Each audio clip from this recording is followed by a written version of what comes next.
Hi guys, welcome back to another tutorial video. So in the following video, I will guide you to redeem codes on TestFlight now.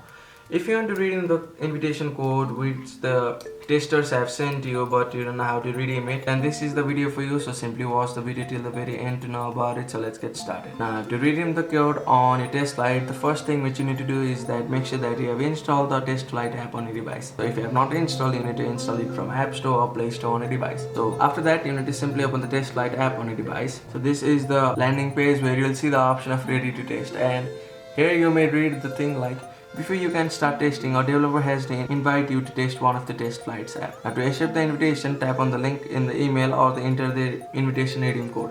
Now to enter the invitation code, make sure that you have got an invitation from the developer. So if they have not sent you any invitation, then you won't be able to receive the invitation link or the code. So after receiving the code, you'll see the option of redeem. So click on it and you need to simply enter the code of your TestFlight invitation. So after entering all of it, you need to click on the option of redeem and you need to simply find the public TestFlight beta link and you can simply use it like this. So after doing all of it, you will be able to redeem the code on TestFlight. Thank you for watching the video. Please don't forget to like the video and subscribe to our channel. Thank you.